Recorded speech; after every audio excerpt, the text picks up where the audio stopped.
Buenas noches, queridos hermanos. Nuevamente tenemos el gozo, la alegría de poder hacer esta transmisión. Y tanto David como Ileana y un servidor de ustedes estamos contentos de poder tener esos espacios de edificación para todos aquellos hermanos de nuestra congregación que quieren conectarse y también de otros hermanos de otros lugares de México, de Estados Unidos, algunos hermanos del Canadá, de Guatemala. Todo eso es muy especial para nosotros. Entonces vamos a comenzar. Tenemos un tema interesante. Yo espero que sea de edificación para ustedes como ha sido para mí. Vamos a orar. Padre, gracias en esta hora nuevamente. Acudimos ante tu trono de la gracia para encontrar allí lo que tú nos ofreces, misericordia y gracia oportuna para el socorro, para cualesquiera que sea nuestra necesidad. Necesitamos ahorita de ti iluminación y entendimiento, tanto en la vida de mis hermanos como en la mía, y que tú, Espíritu Santo, que eres nuestro Maestro, tanto de ellos como el mío, que tú, Señor, hagas la unidad en el propósito de abrirnos a tu verdad. Queremos conocer tu verdad, queremos que tu verdad esté establecida en lo más profundo de nuestra naturaleza humana, para que la verdad que está en Jesucristo prevalezca y aflore en toda nuestra vida diaria, caminando en la verdad, amando la verdad, practicando la verdad, hablando la verdad. A ti la gloria, Padre, en el nombre de Jesucristo. Amén. El tema de esta noche es preparándonos para el retorno de nuestro Señor Jesucristo. Y tal vez tú te preguntas si realmente tendremos que prepararnos. ¿Espera Dios que yo me prepare para la venida del Señor Jesucristo? ¿Espera el Señor Jesucristo que yo me prepare para su venida? ¿Espera el Espíritu Santo que yo me prepare para su venida? Pues debo de decirte que sí, que sí. Dios espera, el Hijo espera, el Espíritu Santo espera que tú y yo como iglesia nos preparemos. ¿Quieres acompañarme a Apocalipsis capítulo 19? Apocalipsis capítulo 19, versículos 7 y 8. ¿Ya lo tienes? 7 y 8. Dice así la palabra de nuestro Dios. Gocémonos y alegrémonos y démosle gloria, porque han llegado las bodas del Cordero y su esposa, ¿qué dice? ¿Y su esposa qué? Se ha preparado. Su esposa se ha preparado y a ella se le ha concedido que se vista de lino fino, limpio, resplandeciente, porque el lino fino es las acciones justas de los santos. Así que con esto te demuestro bíblicamente que el Padre, el Hijo y el Espíritu Santo esperan que nosotros como la iglesia, como la esposa del Cordero, nos preparemos. Nada más que déjame decirte que la preparación no es allá. O sea, la preparación no por parte de nosotros no se hace cuando estemos acá. La preparación por parte tuya y mía se hace cuando estamos aquí. Aquí es donde yo me preparo. Donde yo me preparo. Dice el pasaje de nuestro Señor Jesucristo en Apocalipsis 22. He aquí yo vengo pronto y mi galardón conmigo para recompensar a cada uno según sea su obra. Así que la preparación es acá. La premiación es acá. Entonces, pero permíteme tratar de orientar tu preparación, no como cuando vamos a un examen en la universidad. ¿Te acuerdas cuando los que estudiamos en un nivel superior, pues sabíamos lo que era prepararnos para un examen? Cuando iba a ser oral, pues había mucho más tensión, cuando había sinodales que iban a calificar nuestra participación, pues todo eso sin duda eran momentos de mucha tensión y había una preparación previa para esos exámenes. No me gustaría que en tu mente o en la mía esté presente esa idea, como que me voy a preparar para un examen. No, es como si yo le dijera a un estudiante que está nervioso porque va a presentar un examen en la universidad. Yo le diría, ¿sabes qué? No pienses en ese momento en que vas a estar siendo examinado. Piensa en el momento en que estarás ejerciendo como un ejecutivo en una compañía a donde tú colaboras como tal, o el negocio, la empresa que tú vas a emprender. Entonces vete en esa postura, en esa posición. Y cuando tú te ves en esa posición, ejerciendo tu profesión, llevando a cabo la empresa o el negocio de tu elección, de tu preferencia, lógicamente que esta preparación para este examen, pues es ubicado en base a la perspectiva y pierde su impacto de temor y se le proporciona una perspectiva distinta de llegar a ir construyendo un futuro, porque algún día me graduaré y estaré ejerciendo mi profesión. Entonces, esto es agregar a mi futuro. Entonces, el prepararnos para estar con nuestro Dios, para su retorno de nuestro Señor Jesucristo, es prepararnos para la eternidad. Por eso yo les he enseñado a la iglesia que cada día debe ser usado en prepararnos para la eternidad. Cada día es una preparación para la eternidad. Si lo quieres ver de otra manera, bueno, ya es tu elección. Pero yo te animo a que vayamos abordando este tema desde esa perspectiva.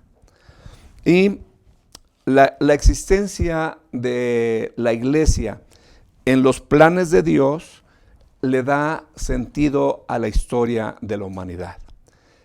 La humanidad comenzó aquí, cuando Dios crió los cielos y la tierra y puso al hombre en el huerto del Edén y habiéndolo hecho conforme a su imagen y de acuerdo a su semejanza. Ahí arranca la historia de la humanidad. Esa humanidad se multiplicó y llegó a formar naciones. De esas naciones surge el pueblo de Israel, originado por su fundador Abraham, Isaac y Jacob. Y Jacob fue a quien se le cambió el nombre y se le dio el nombre de Israel. Y en ese nombre de Israel es el que es conocido la nación judía. Esto que está aquí, que representa la magnífica obra de redención de nuestro Señor Jesucristo, una expresión extraordinaria de amor, de lo que es el verdadero amor. El verdadero amor es sacrificial. Si tú tienes a alguien que dice que te ama, pero no se sacrifica por ti, tienes todo el derecho en dudar de la genuinidad de su amor. El amor implica sacrificio. Y si no hay sacrificio en ese personaje, pues tienes derecho a dudar de la sinceridad de su amor. Entonces, aquí está la magna obra de redención. Y toda esta obra llevada a cabo por nuestro Señor Jesucristo en la cruz tuvo dos objetivos fundamentales.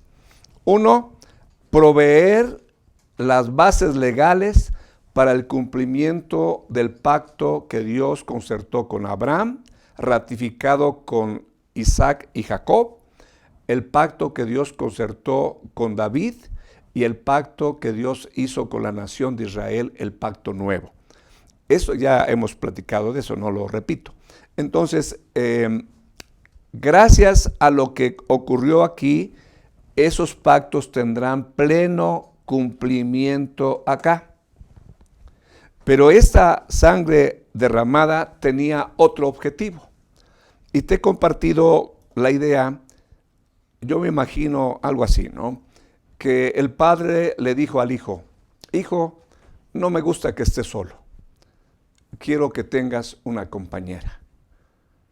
Y como yo soy el dueño del ser humano, yo decido quién vive y quién muere.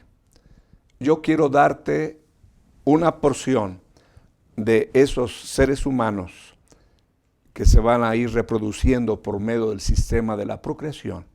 Quiero dártelo como tu compañera. Y le vamos a llamar esposa, para que los mortales entiendan el grado de intimidad en la relación. Es algo muy especial. Ellos van a ser uno contigo. Y al ser uno contigo, son uno conmigo. Y entonces, a través de esta obra de la redención, yo obtengo una familia de la que voy a ser padre. Tú obtienes una esposa que será tu compañera perpetua por todas las edades. Y el Espíritu Santo obtendrá un templo en donde morar. Y de esa manera, los tres, tú, el Espíritu Santo y yo, logramos hacer una obra majestuosa de lo que es el amor. El amor por una humanidad que nos va a traicionar, que nos va a negar, que se va a rebelar, que va a corromper y a echar a perder lo que les vamos a ofrecer. Pero el amor que somos va a ir a redimir al que no merece ser redimido. Y lo vamos a levantar a esas personas redimidas a alturas que ellos no podrán haberse imaginado antes. Van a ser uno contigo y en ti uno conmigo, miembros de la familia divina. Padre, Hijo y los redimidos. Y el Espíritu Santo uniéndonos a todos. ¿Qué te parece? Bueno, eso es lo que yo me imagino. No digo que así haya sucedido, pero por los datos que encontramos en la Biblia, pues eso me hace a mí hacerme esa especie de historia. Y entonces, la iglesia, esta que le hemos llamado la nueva clase de humanidad. Les hice la analogía el día de ayer, diciéndoles que así como en el primer Adán, Dios lo hizo dormir en un sueño profundo y tomó de su costilla el elemento para poder crear a la mujer, así el segundo Adán en la cruz del Calvario entró en un sueño profundo, comparativamente hablando, y fue herido por la lanza romana, y de esa herida salió sangre y agua. Sangre para redimirte y agua que es la obra del Espíritu Santo para regenerarte. Y de esa manera tú y yo somos una nueva clase de humanidad.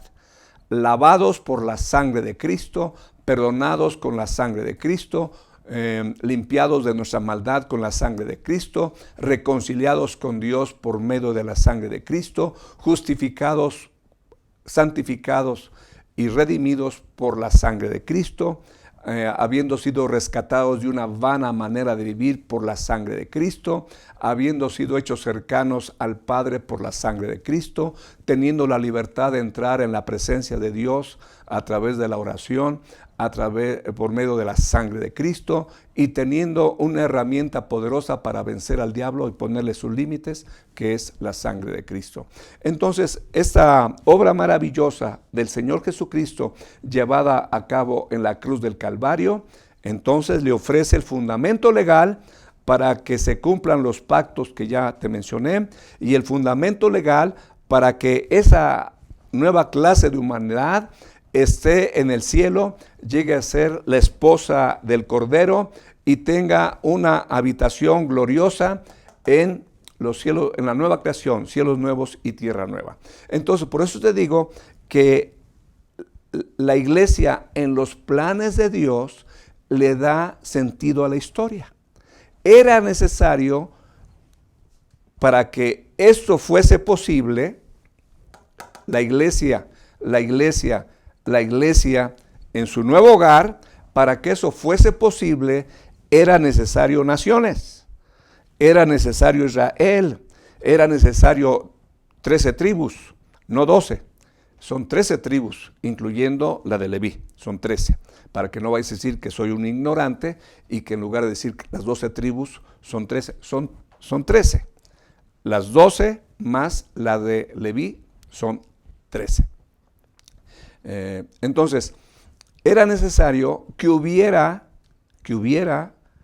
tribus de donde procediera el Señor Jesucristo. En Romanos capítulo 1, ahí se nos dice que Jesucristo viene de la tribu de Judá.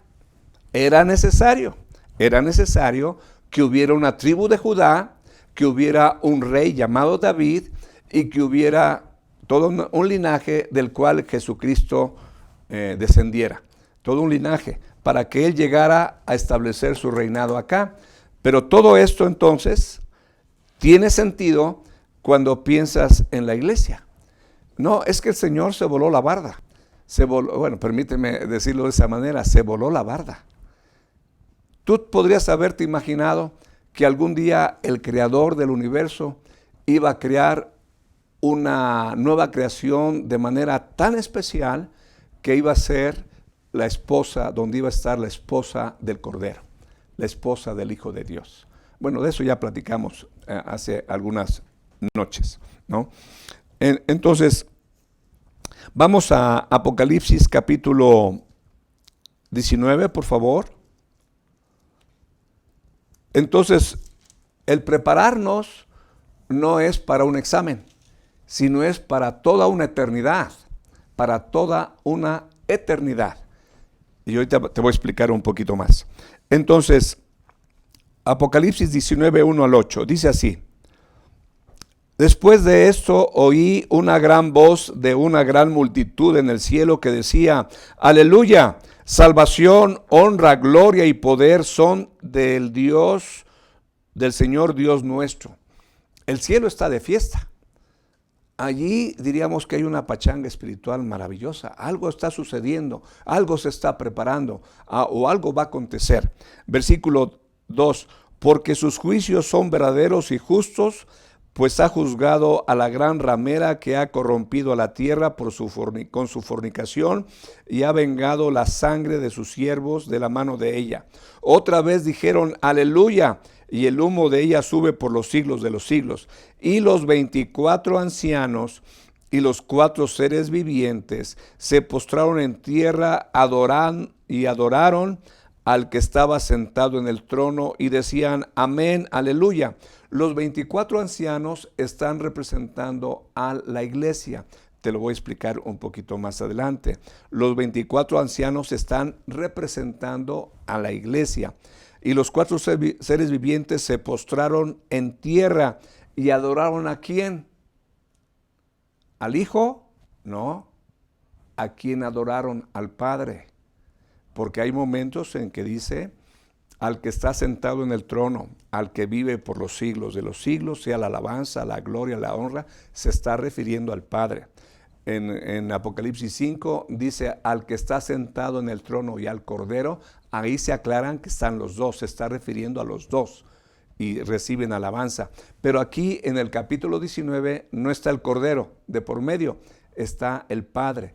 Entonces la iglesia y los 4 seres vivientes se postran y adoran al Padre.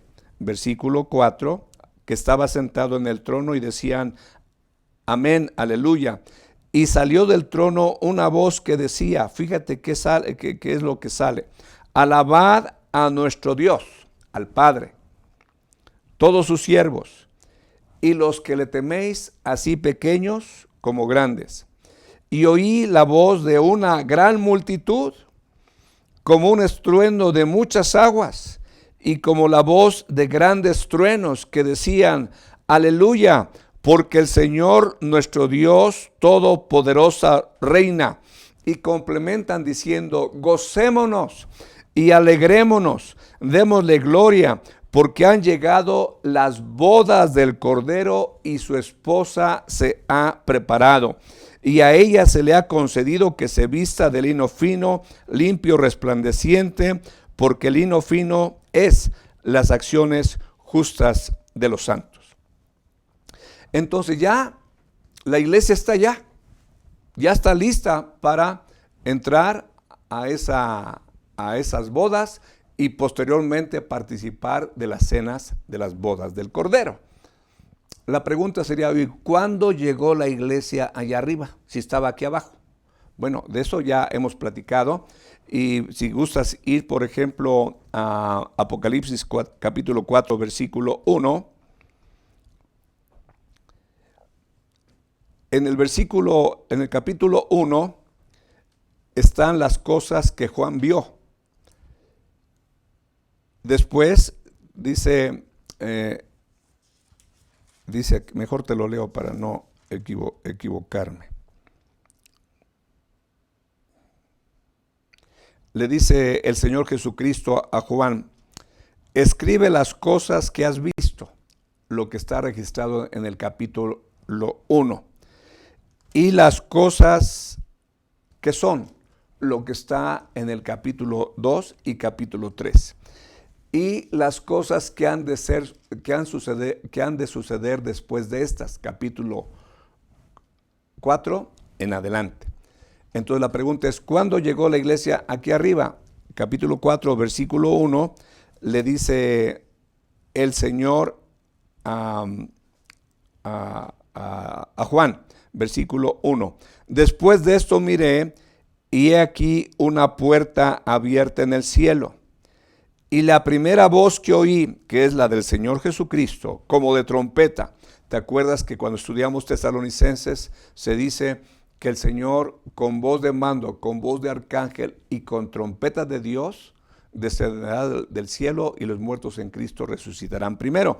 Aquí está, y la primera voz que oí como de trompeta hablando conmigo dijo, sube acá.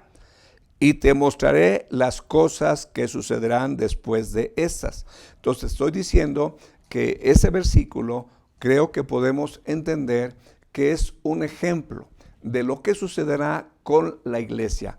Una vez que concluya la etapa de la iglesia aquí en el mundo, que estaría aquí, una vez que concluya en la historia de la humanidad la presencia de la iglesia acá, en este espacio, en este punto de la historia, Jesucristo le dirá a la iglesia, sube acá.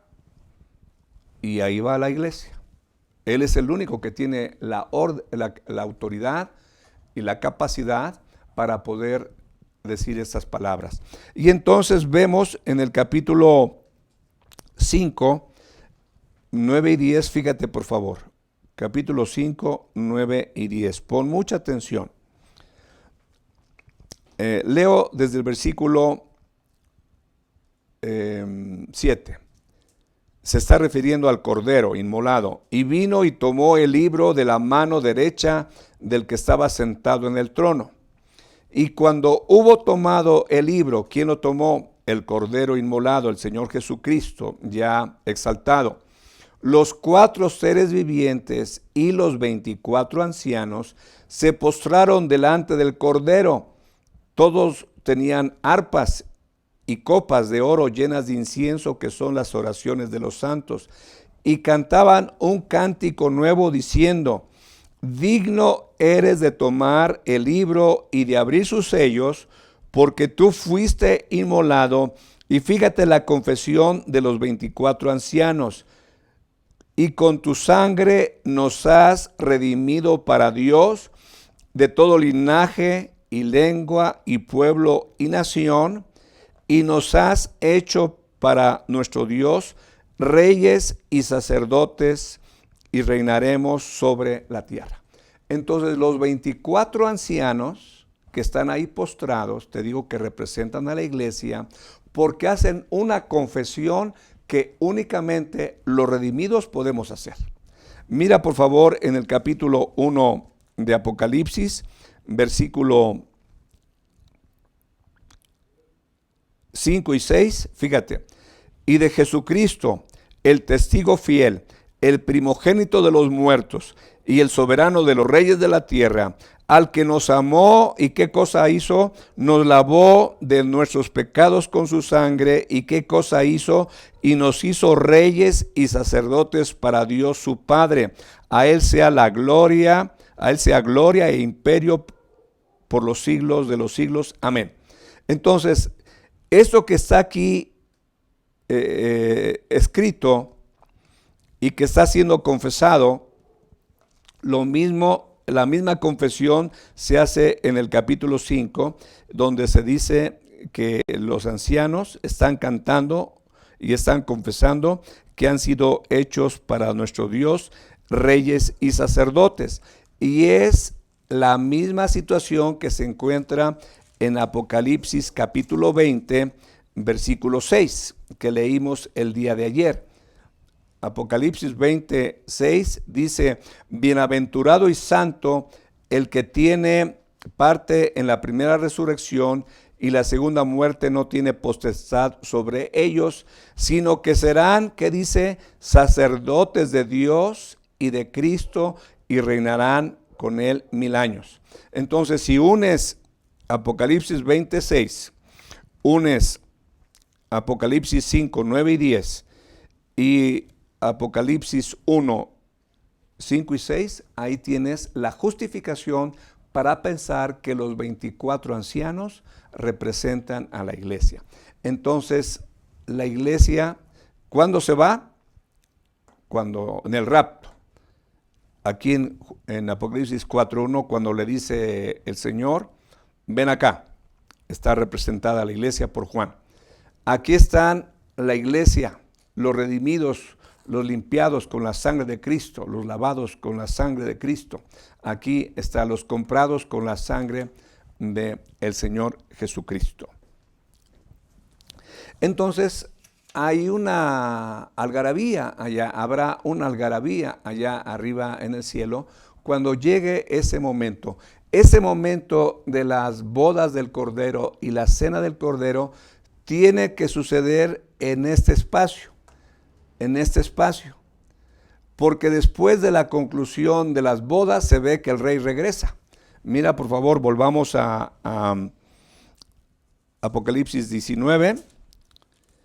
Leemos nuevamente 7, 8 y 9. Dice ahí: gocémonos y alegrémosle y démosle gloria, porque han llegado las bodas del Cordero y su esposa se ha preparado. Y a ella se le ha concedido que se vista de lino fino, limpio, resplandeciente, porque el lino fino es las acciones justas de los santos.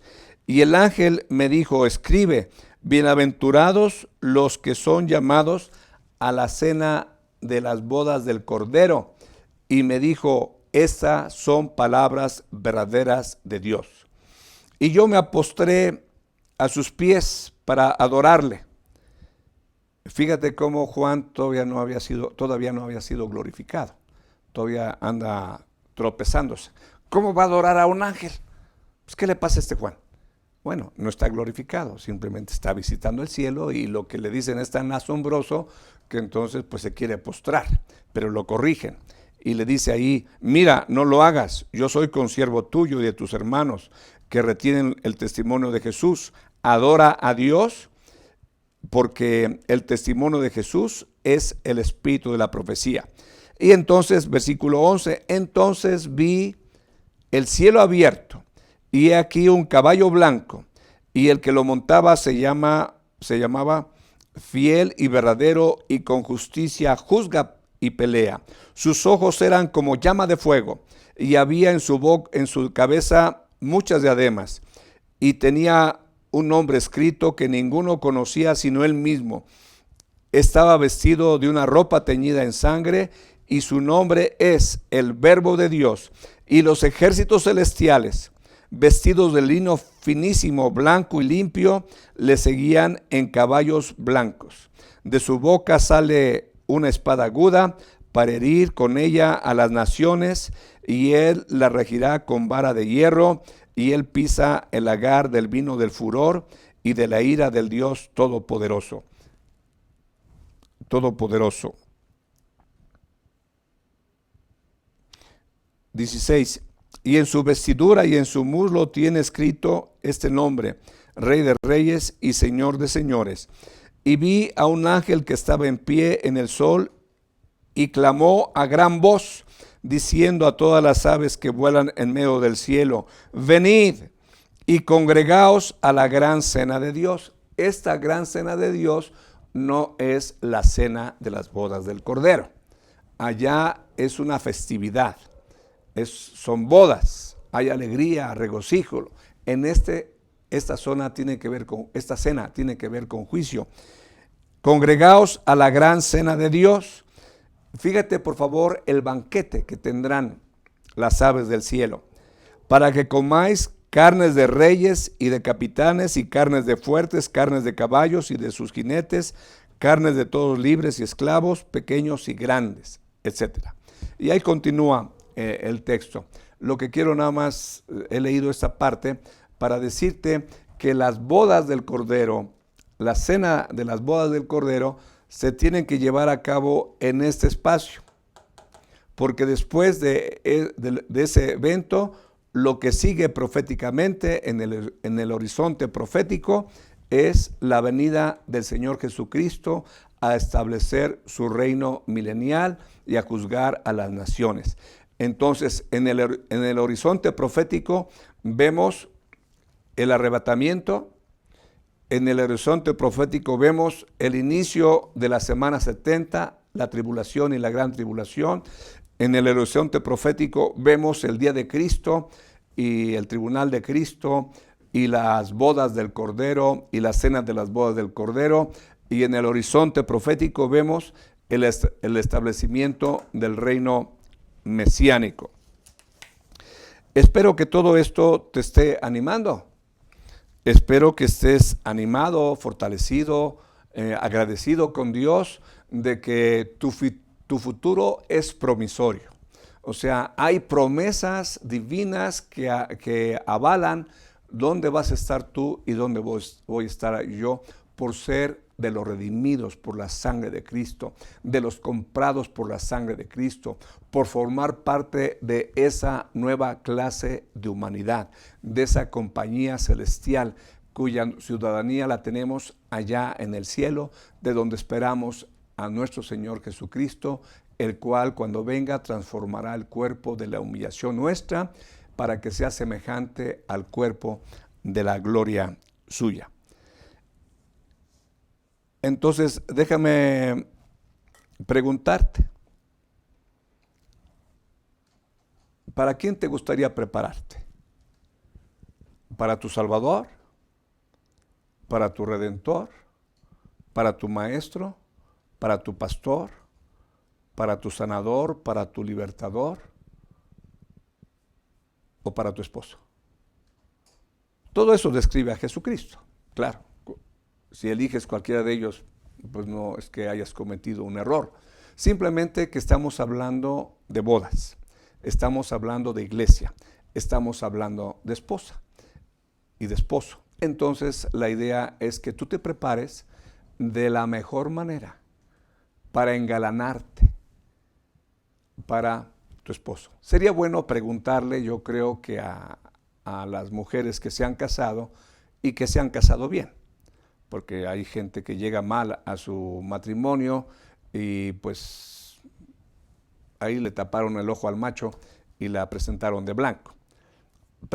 Preguntémosle a una mujer que llegó virgen a la luna de miel, ¿cuáles eran las expectativas de ella cuando iba a casarse?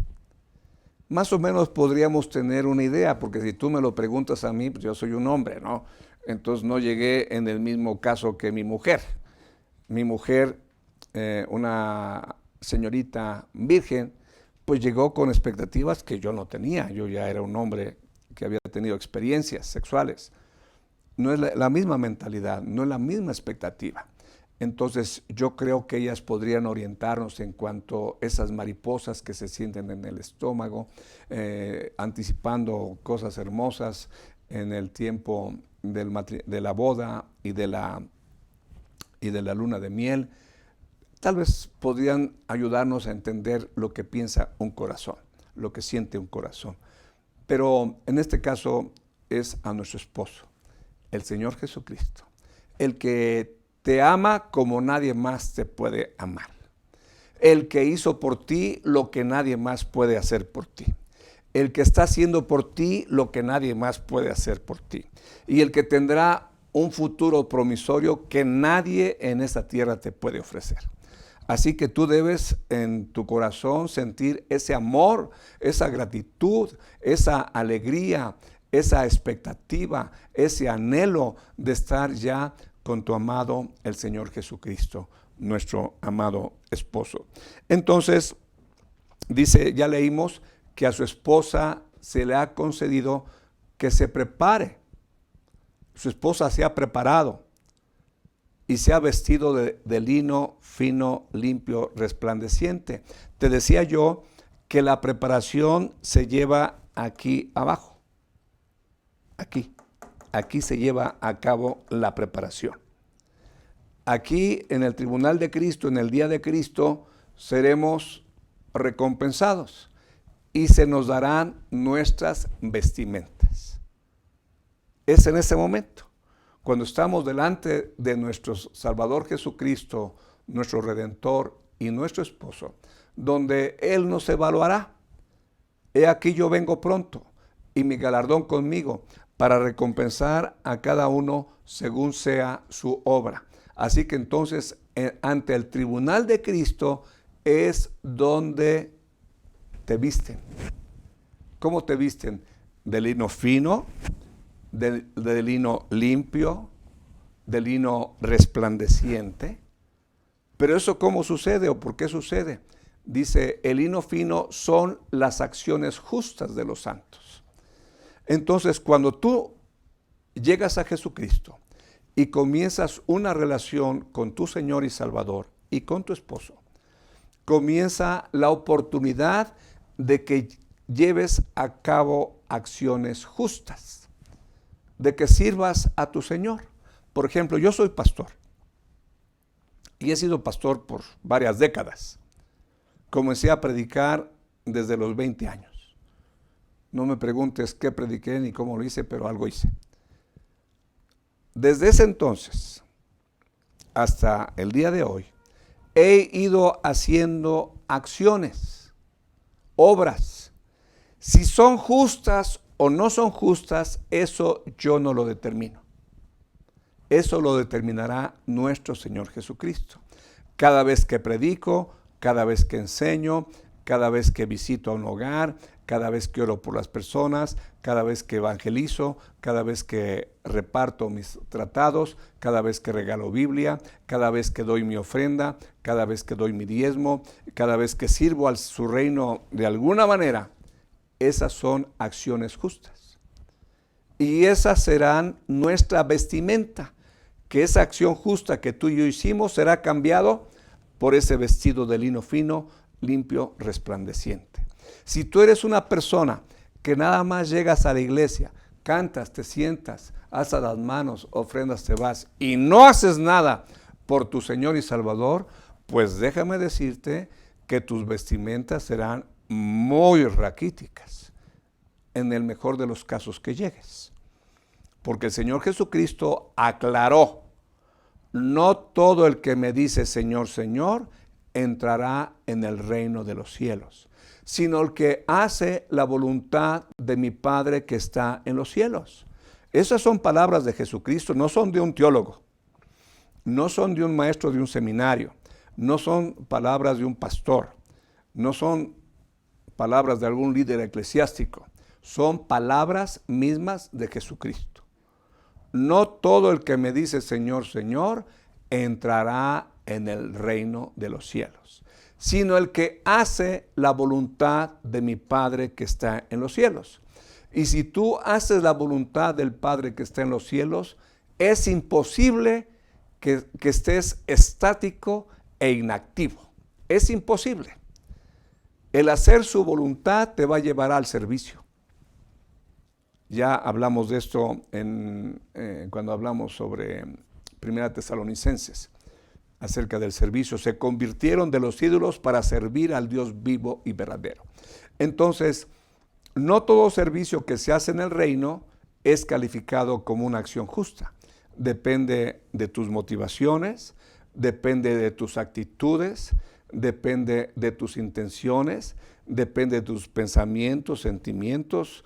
Lo que califica como una acción justa, lo que tú y yo hagamos para nuestro Dios, depende de tus motivaciones, actitudes, intenciones, pensamientos, sentimientos, al estarlo llevando a cabo. El que sabe muy bien todo eso es nuestro Dios, el Espíritu Santo. Él sabe muy bien si lo que tú hiciste en esta semana para nuestro Dios es calificado como una acción justa o no.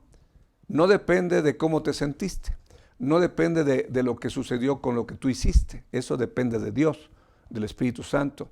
Depende qué fueron tus móviles. ¿Sabías tú que algunos predican a Cristo por envidia? Y pueden ser que sean unos extraordinarios predicadores. Les fluye las palabras a torrentes como una cascada o las cataratas del Niágara, ¿no? Sale, pero cosa que da gusto, ¿no? Pero eso no significa que es una acción justa.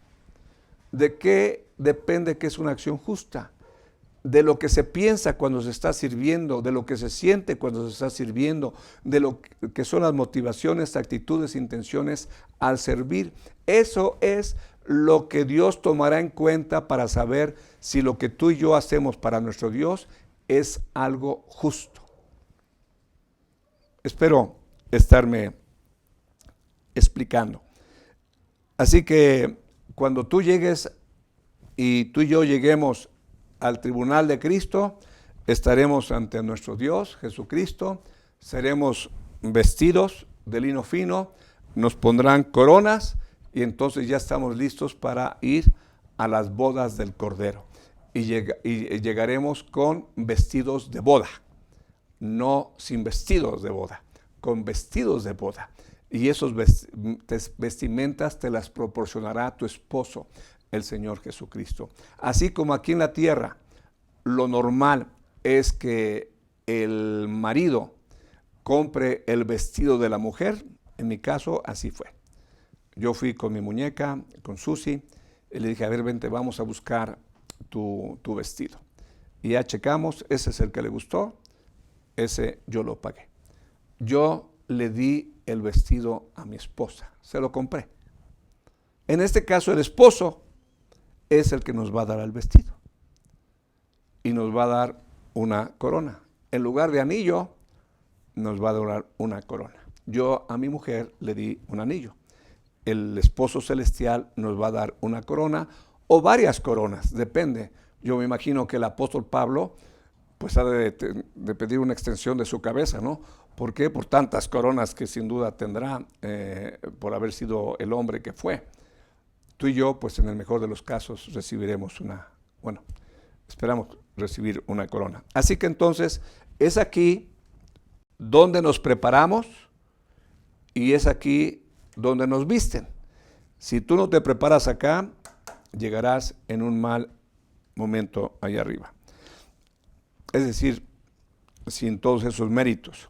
Y entonces, nos preguntemos, cuando estamos acá, cuando estemos en esta boda, en estas cenas, ¿y qué habrá sido de Satanás? Aquel personaje que engañó a Adán y Eva y que armó un lío.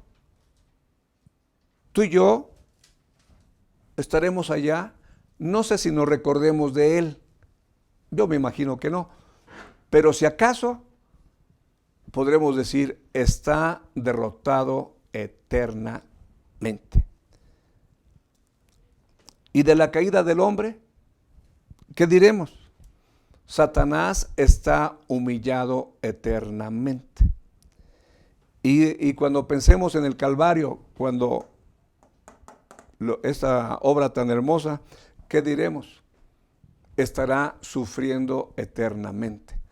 Aquel que vino a hacer un relajo de la humanidad y que le engañó y le engatusó para irse en contra de su Creador, estará derrotado eternamente, estará humillado eternamente y estará sufriendo eternamente. Y tú y yo, ¿qué estaremos? Gozando eternamente. ¿No dices amén? ¿No dices aleluya? ¿No dices gloria a Dios? Entonces quiero leerte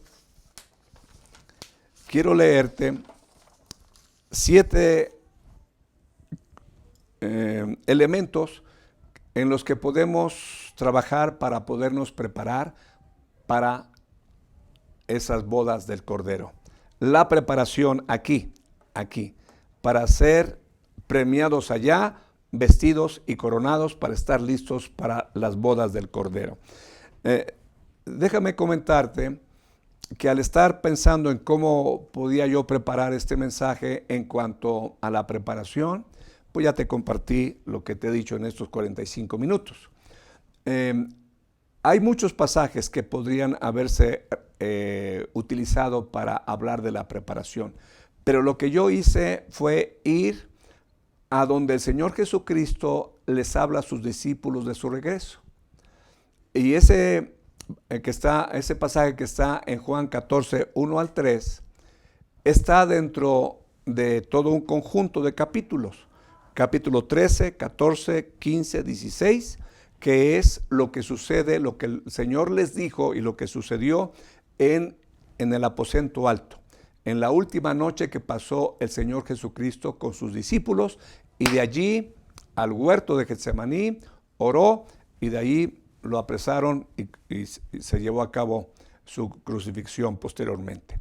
En esos pasajes, capítulo 13, 14, 15, 16, estuve revisando los verbos que el Señor Jesucristo pronunció en voz imperativa, no voz activa ni voz subjuntiva, voz imperativa, en modo imperativo, no modo subjuntivo ni modo activo, modo imperativo.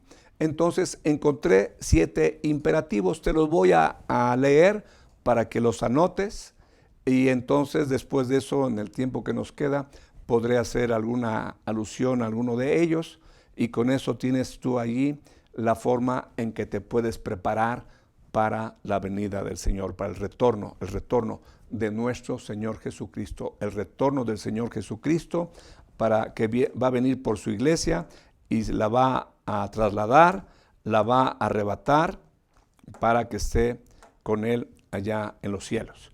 Entonces, anota, número 1, el amor al prójimo. Juan 13, 34. Repito, número 1, el amor al prójimo. Juan 13, 34.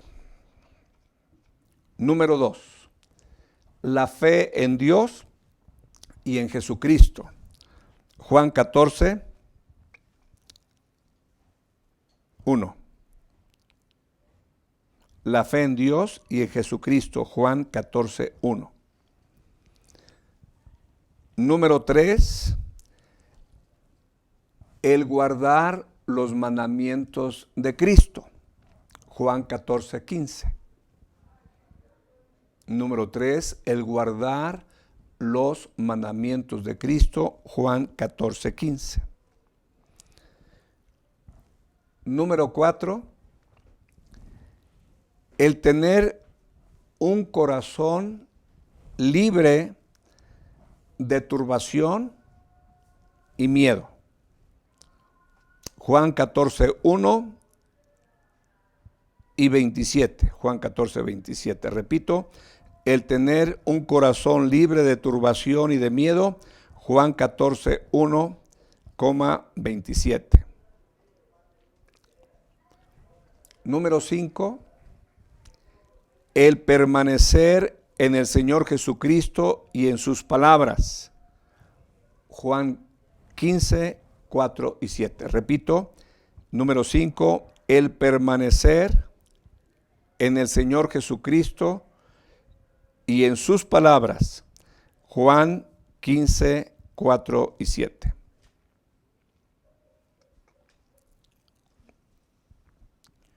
Número 6, la práctica de la oración a nuestro Padre Celestial.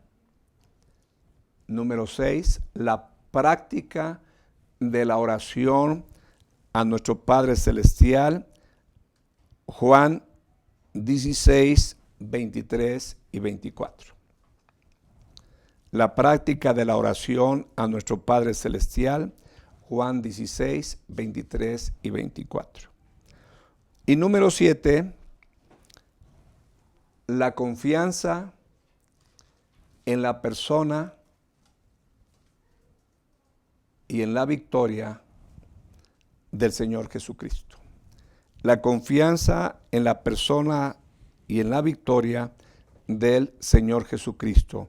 Juan 16, 33.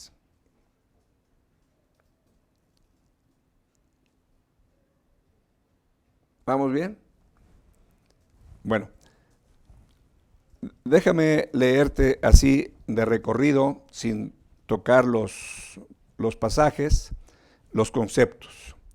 Nos podemos preparar para la venida de nuestro Salvador Jesucristo, para su retorno, cuando el Señor Jesucristo retorna por su iglesia para llevarnos a la casa del Padre. ¿Cómo nos podemos preparar aquí en la tierra? Para que cuando estemos delante de Él en el tribunal, seamos vestidos de lino fino, limpio, resplandeciente, y seamos coronados con las coronas que Él quiera otorgarnos. Nos preparamos de 7 formas. Número 1, practicando el amor al prójimo. Número 2, manteniendo y desarrollando nuestra fe en Dios y en el Señor Jesucristo.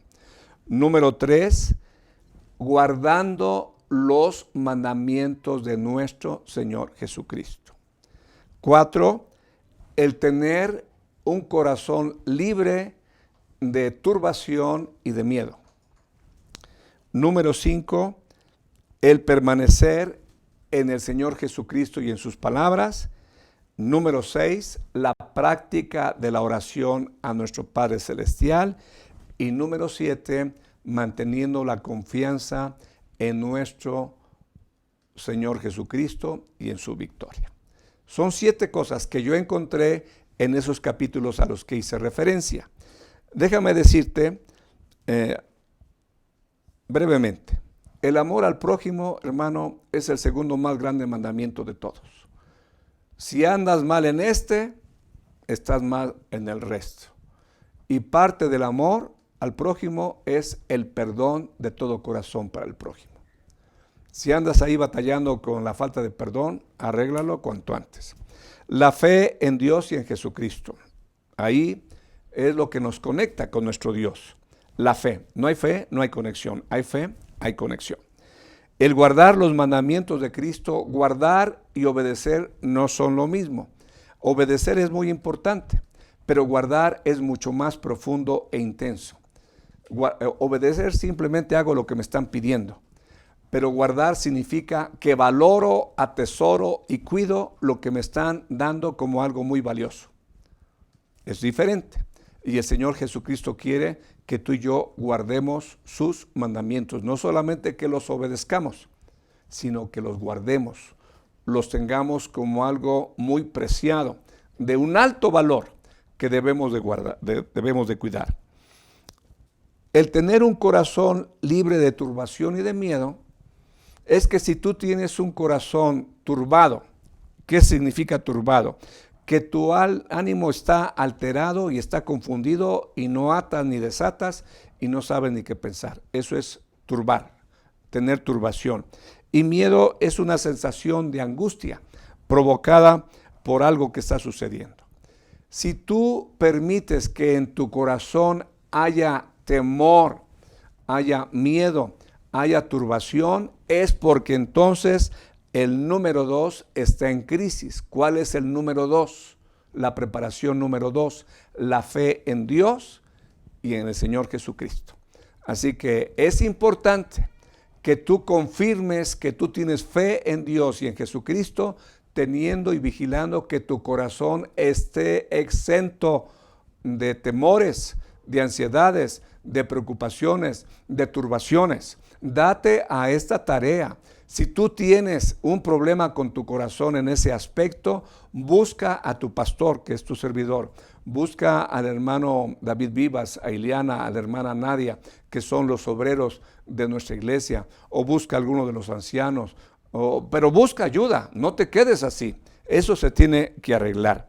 En cuanto a permanecer en el Señor Jesucristo y en sus palabras,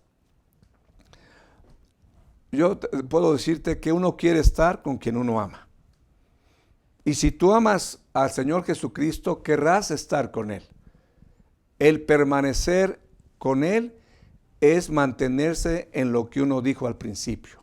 Señor Jesús, quiero hacer de ti mi Señor y mi Salvador. Y entonces comenzamos una relación y nos mantenemos en ella, Y el Señor, nuestro Dios, el Espíritu Santo, quiere que el Señor Jesucristo esté presente en tu vida todos los días. ¿Por qué?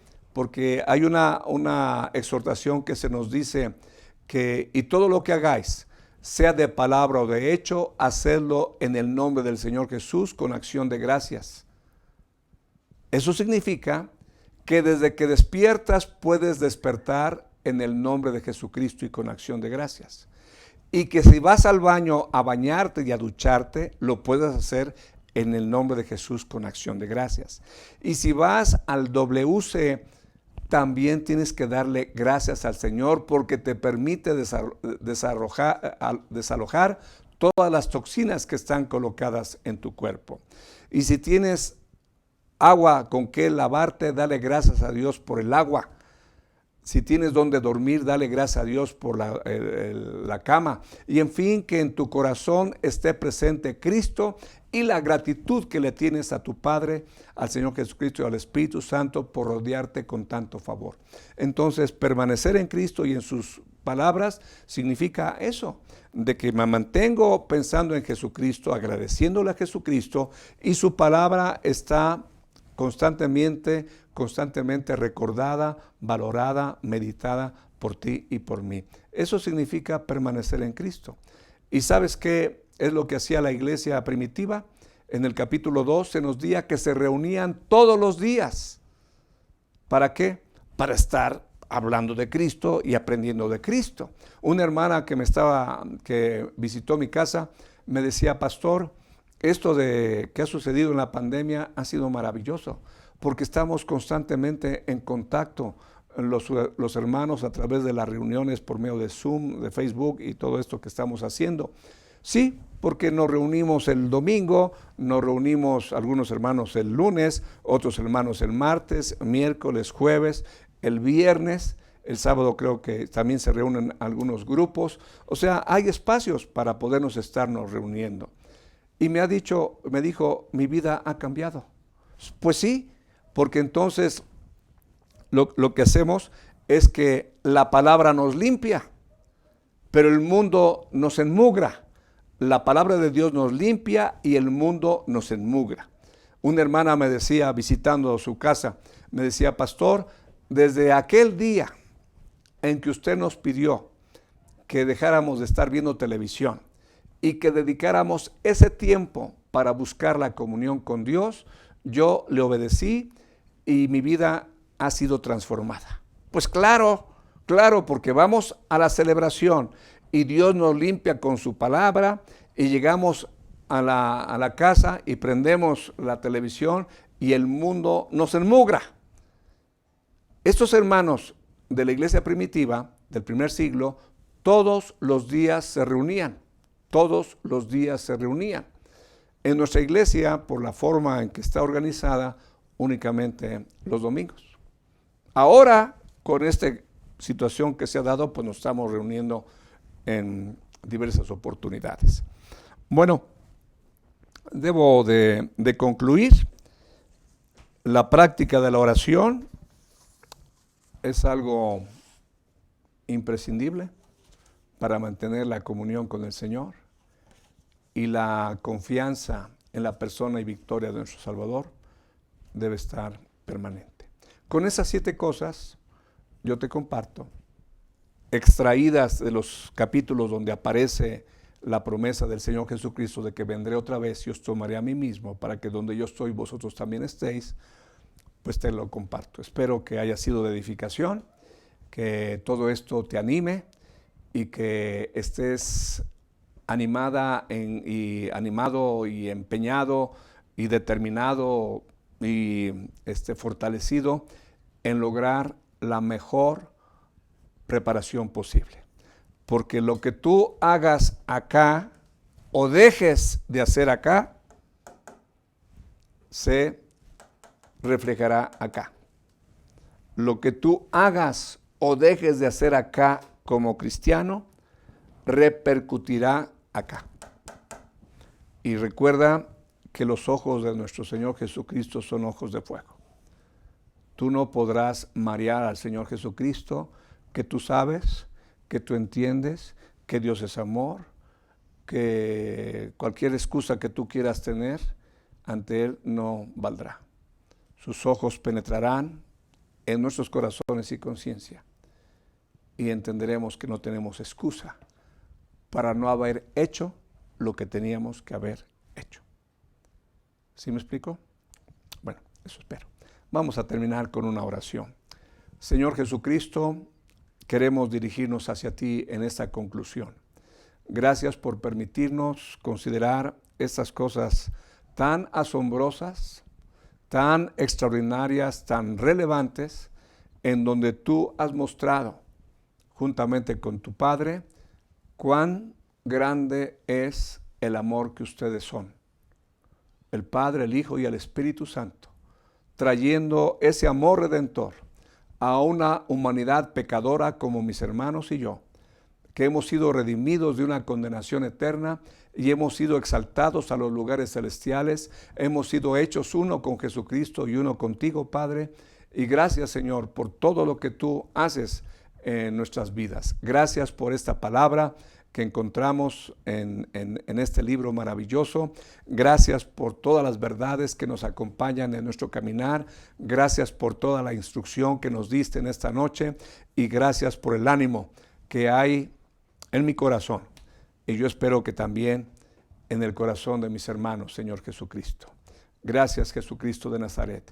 Recibe nuestra alabanza y nuestra gratitud por ser nuestro Dios, nuestro Salvador, nuestro Redentor, nuestro Pastor, nuestro Maestro, nuestro hermano, nuestro amigo y nuestro esposo. A ti la gloria, Jesucristo. Amén. Buenas noches, hermanos. Nos vemos el domingo, Dios mediante, en la celebración, 11 de la mañana, por medio de la plataforma Facebook. Dios les bendiga.